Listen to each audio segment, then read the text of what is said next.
When The Exorcist was released in 1973, it shocked audiences, redefined the horror genre, and became one of the most controversial and terrifying films in cinema history. Its disturbing story, eerie atmosphere, and unforgettable performances left an enduring legacy. But what happened to the actors who brought this chilling tale to life? Over the past 5 decades, some have enjoyed long and successful careers, while others faced personal struggles, tragedies, or faded from the public eye. As we step into 2025, we look back at the cast's journey, who thrived, who suffered, and who is no longer with us. Max von Sydow portrayed Father Merrin in The Exorcist in 1973 at the age of 43, embodying an experienced exorcist burdened by past battles with demonic forces. His character, though physically frail, carried immense spiritual strength, making him a formidable force against the evil possessing Reagan. A highly respected actor, von Sydow was best known for his collaborations with Ingmar Bergman in films like The Seventh Seal, yet his Hollywood career was inconsistent. His personal life was equally complex. His first marriage to Christina Olin ended in divorce, and while his second marriage to Catherine Brelet provided some stability, his dedication to his career often kept him distant from his 2 sons. In his later years, von Sydow lived in France, increasingly reclusive as age and illness took their toll. Despite his legendary status, he felt forgotten by an industry that once revered him. He passed away on March 8, 2020, at 90, succumbing to natural causes.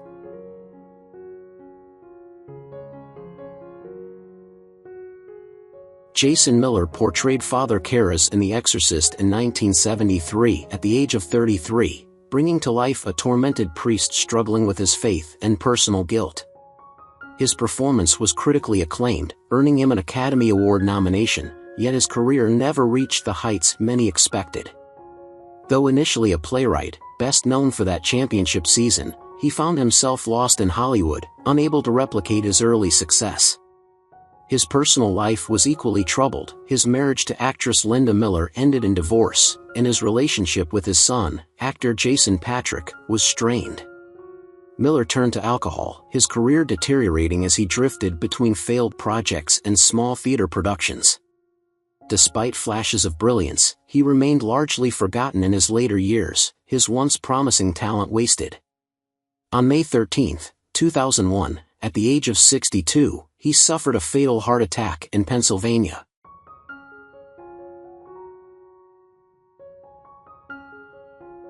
Jack Matt Gorin played Burke Dennings in The Exorcist in 1973 at the age of 54, portraying the eccentric and hard-drinking director whose violent death adds to the film's eerie tone. Matt Gorin was a celebrated Irish stage actor, particularly known for his work with playwright Samuel Beckett, but his transition to Hollywood was rocky. His marriage to actress Aileen Nugent resulted in a daughter, but his erratic lifestyle, marked by heavy drinking and an unpredictable career, strained his family life. His health had been fragile for years, worsened by years of alcohol abuse and the physical demands of acting. While filming The Exorcist, he fell gravely ill with influenza, which quickly worsened into pneumonia. Tragically, just as the film was set for release, he died on January 30, 1973, at the age of 54. His death was one of the first linked to the infamous Exorcist curse, fueling speculation that the film carried an ominous presence.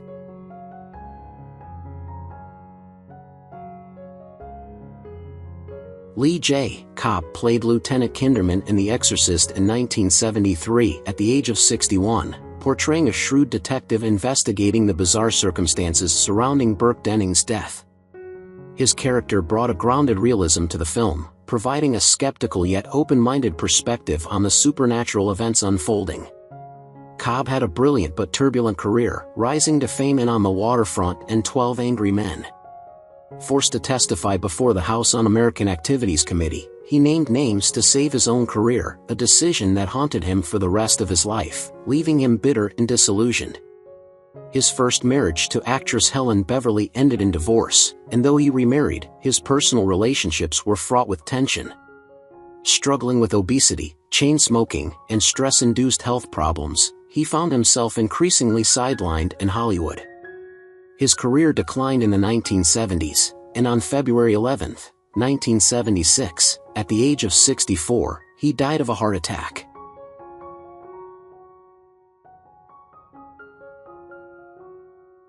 William O'Malley played Father Dyer in The Exorcist in 1973 at the age of 41, portraying a warm and compassionate priest who provided solace amidst the terror. Unlike his co-stars, O'Malley was not a professional actor but a real-life Jesuit priest and educator, deeply respected in academic circles. His brief moment in Hollywood did not define his life. He continued to teach and write about theology for decades. However, in his later years, his reputation was shattered when allegations of sexual misconduct emerged, leading to his removal from teaching positions and widespread condemnation. Once seen as an intellectual leader in Catholic education, he spent his final years in disgrace, rejected by the very community he had once served. He passed away on July 15, 2023, at the age of 91, his legacy forever tainted by scandal rather than the faith he had once dedicated his life to.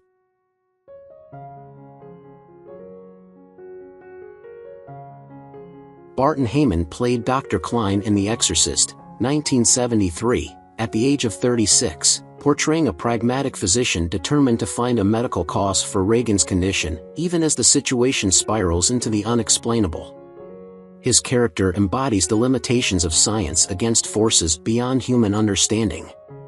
Heyman's career was filled with solid supporting roles in films like Prince of the City, 1981, and The Purple Rose of Cairo, 1985, but despite his talent, he never broke into stardom.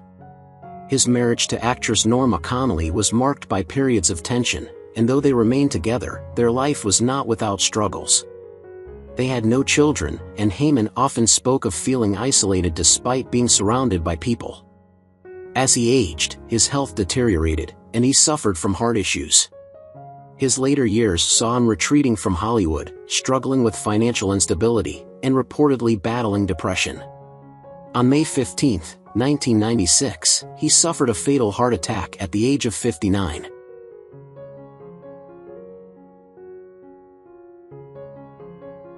Arthur Storch portrayed the psychiatrist in The Exorcist, 1973, at the age of 48, embodying the rational, clinical mind attempting to dissect Reagan's behavior through psychology. His character, logical and methodical, represented the limits of human understanding when faced with forces beyond comprehension. Storch's career was deeply tied to the theater, where he found more success as a director and teacher than as an actor. His film roles were sparse, and though he influenced generations of performers, he never achieved widespread acclaim. His personal life was a lonely affair. He never married and had no children, devoting himself entirely to his work. However, as age crept in, so did the isolation. The theater world, once his sanctuary, moved on without him, leaving him increasingly disconnected. His final years were spent in declining health, his mind dulled by time and regret. On March 5, 2013, he passed away at the age of 87 from natural causes.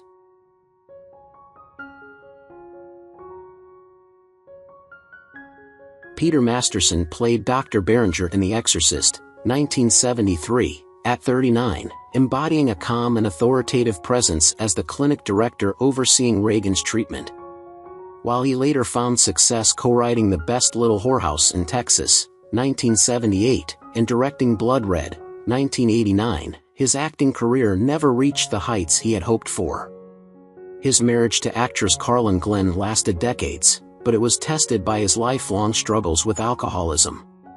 Their daughter, actress Mary Stuart Masterson, also saw her relationship with him strained by his battles with addiction. Masterson's later years were marked by declining health, including neurological issues that slowly robbed him of his independence. In 2018, after suffering a fall that led to complications, he passed away on December 18 at the age of 84. Despite his achievements in writing and directing, he remained a figure of unfulfilled acting potential, with his personal demons casting a long shadow over his life.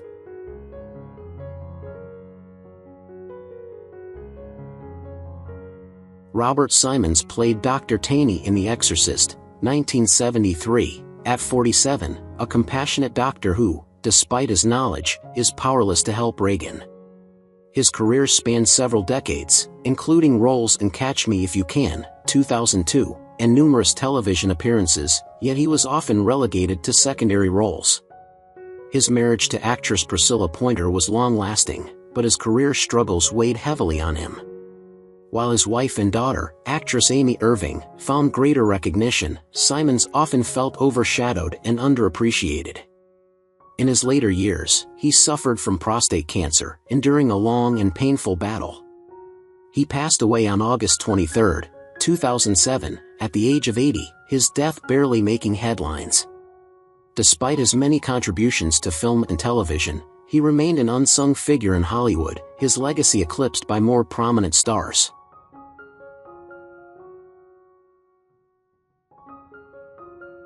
Rudolf Schundler portrayed Karl in The Exorcist, 1973, at the age of 67, playing a loyal household staff member who becomes increasingly disturbed by the eerie events unfolding in the McNeil home. A veteran of German cinema, Schundler had a long but often overlooked career, appearing in films like The Serpent's Egg, 1977, and Suspiria, 1977. Though respected, he never achieved international stardom, spending much of his life taking small but steady roles to sustain himself. His personal life was filled with sorrow. His wife suffered from a prolonged illness before passing away, leaving him devastated. As he aged, his health worsened, and financial troubles forced him to continue working well into his later years. In December 1988, he suffered a fatal heart attack at the age of 82. His death went largely unnoticed outside of Germany, his contributions to cinema fading into obscurity despite his decades of work.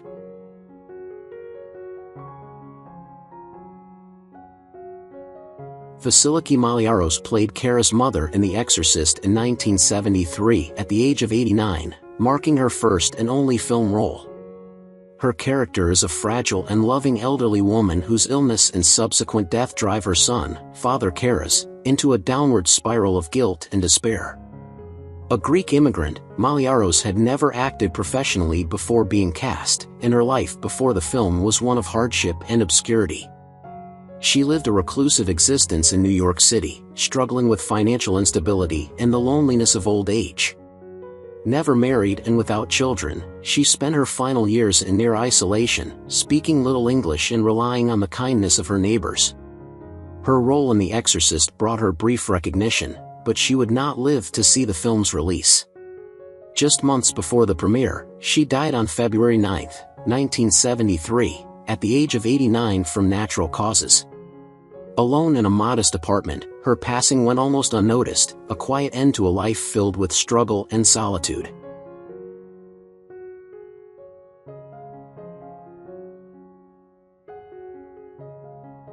Wallace Rooney portrayed Bishop Michael in The Exorcist in 1973 at the age of 63, lending an air of dignity and authority to the film's religious hierarchy. However, his own life was anything but stable. A character actor with a long but unremarkable career, Rooney struggled to find steady work in Hollywood, often relegated to the background. His personal life was a mirror of his professional instability. 2 failed marriages left him emotionally shattered, and his 3 children were distant, having resented his absence during their formative years. In his later years, he turned to alcohol, numbing the pain of professional rejection and familial estrangement.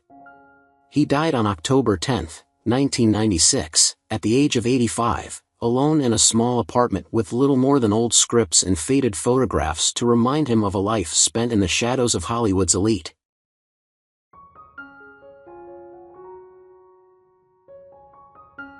Titus Vandis portrayed Kara's uncle in The Exorcist in 1973 at the age of 56, embodying a traditional Greek patriarch who offers Father Kara's comfort and advice amid his inner turmoil. Vandis had enjoyed a successful acting career in Greece but was forced to flee his homeland due to political persecution during the country's military dictatorship. Exiled and uprooted, he rebuilt his life in the United States but never regained the same level of fame. Despite his on-screen warmth, his personal life was riddled with instability. His marriage to fellow Greek actress Nora Valsami ended in bitterness, and he had no children to carry on his legacy.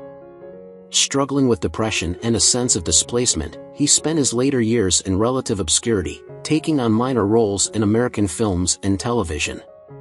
He died on February 23, 2003, at the age of 85, his final years marked by declining health and fading memories of a once glorious career that had been torn apart by political strife and exile.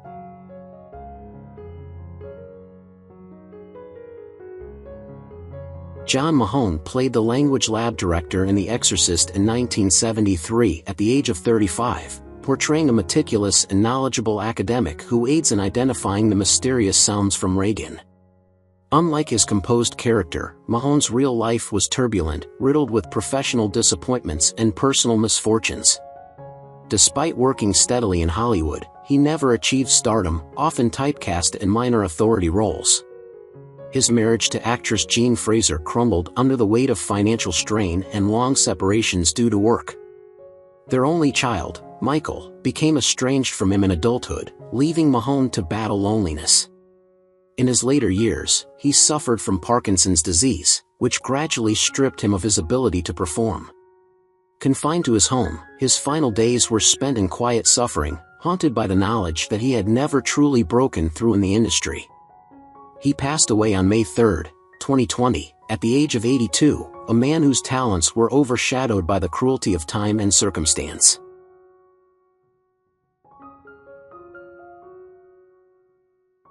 Robert Geringer played the senator at the party in The Exorcist in 1973 at the age of 47, portraying a charismatic political figure mingling among the elite. Off-screen, his life was marred by misfortune. Despite a prolific television career, he was never a household name, and financial woes plagued him. His marriage to actress Peggy Craven ended in a bitter divorce, and he struggled with the regret of prioritizing his career over family. As he aged, he faced increasing health issues, culminating in a devastating stroke that left him partially paralyzed.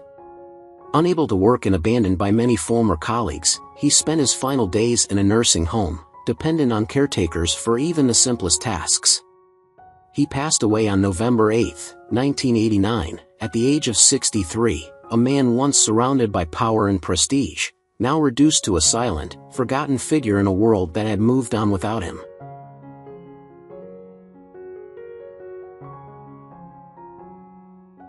William Peter Blatty, producer of The Exorcist, was 45 when he brought his terrifying novel to the screen, ensuring every detail of his story's horror was realized. Though the film became a cultural phenomenon, he found himself increasingly dismissed by Hollywood, typecast as a horror writer despite his aspirations for broader storytelling.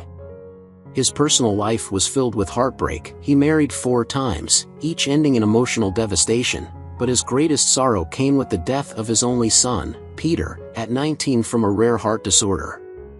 This loss shook Blatty to his core, deepening his lifelong struggle with faith and leaving him searching for meaning in suffering.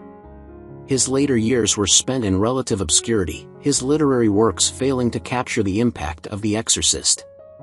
He died on January 12, 2017, at 89 from multiple myeloma, spending his final days reflecting on his losses and his troubled relationship with both faith and the film industry.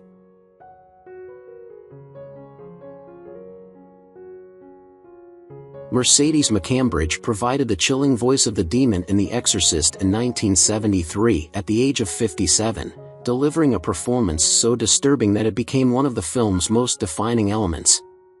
Her career, once promising after an Oscar win, declined as she struggled to find roles, and her battle with alcoholism further damaged her reputation.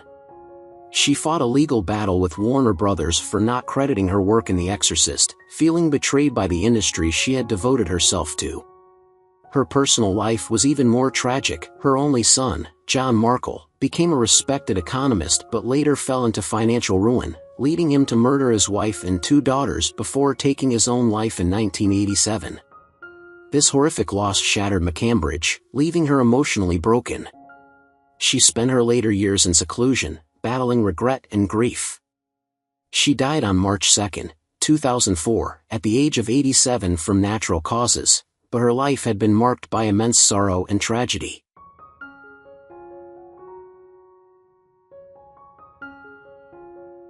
Ron Faber played Chuck and provided the terrifying demonic voice in The Exorcist in 1973 at the age of 40, delivering an unsettling performance that heightened the film's sense of dread. Despite his contribution to one of the most iconic horror films of all time, his career failed to take off, and he remained largely confined to minor television and theater roles, unable to attain widespread fame. His personal life was equally fraught with disappointment. His marriage was marred by financial struggles, and after years of tension, his wife left him, taking their 2 children with her. Heartbroken and alone, he continued to work in relative obscurity, growing increasingly disillusioned with an industry that had overlooked his talent. In his later years, he was diagnosed with lung cancer, a cruel irony for a man whose voice had been his most powerful tool. The disease progressed rapidly, robbing him of his ability to speak and forcing him into painful isolation. He passed away on March 26, 2023, at the age of 90.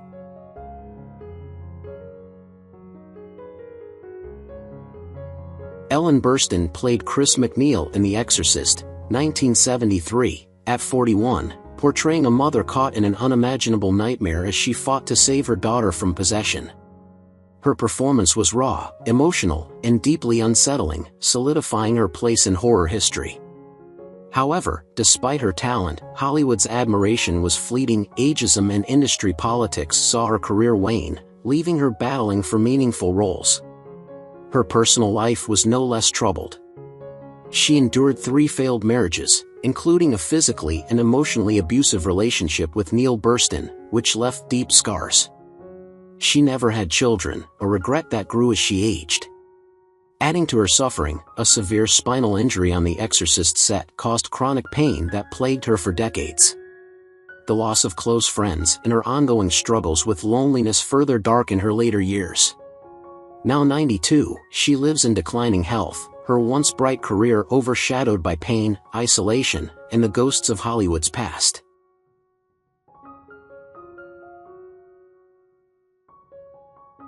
Linda Blair played Regan in The Exorcist, 1973, at just 14, delivering a performance so disturbing that it both defined and ruined her career. Regan, a sweet child transformed into a demonic entity, mirrored Linda's own fate, exploited and discarded by Hollywood. The film's success brought unwanted attention. Religious fanatics targeted her, accusing her of promoting evil, while directors refused to cast her outside horror. Her personal life was no better. She had tumultuous relationships, including failed romances with Rick Springfield and Glenn Hughes, but never married or had children. The emotional scars of being a child star ran deep. She was sexualized at a young age and pressured into roles she detested.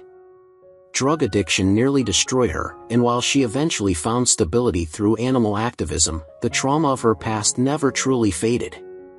Now 66, she lives a quiet life, still tethered to the film that both made and broke her.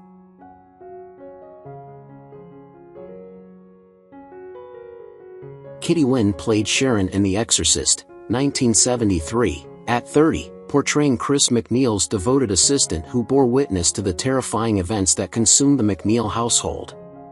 Wynn's career began with great promise. Her award-winning performance in The Panic in Needle Park, 1971, should have secured her stardom.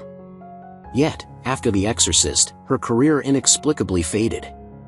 Hollywood turned its back on her, leaving her feeling abandoned and disillusioned.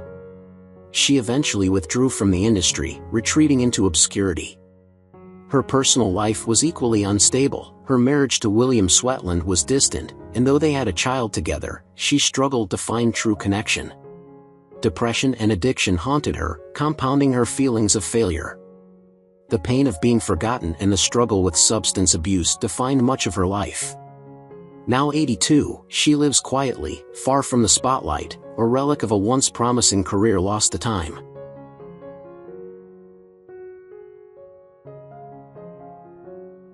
Eileen Dietz played the demon's face in The Exorcist, 1973, at 29, her eerie expressions becoming one of the film's most unforgettable images. Yet, despite her pivotal contribution, she remained uncredited for years, fighting tirelessly for recognition. Hollywood dismissed her efforts, forcing her into minor horror roles, never granting her the acclaim she deserved. The rejection embittered her, leaving her struggling financially and emotionally. Her personal life was marked by loneliness. She married once, but the relationship ended in disappointment, and she never had children. Two defining tragedies shaped her existence, being erased from one of cinema's greatest horror films and enduring decades of financial hardship that forced her to keep working into old age. Now 81, she lives in relative obscurity, remembered only by die-hard horror fans, forever chasing the recognition that eluded her.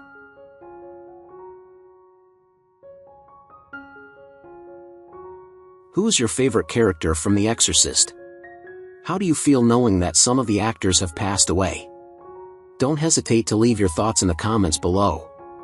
If you enjoy this content, please remember to like, subscribe to the channel, and ring the bell so you won't miss future videos. Thank you so much.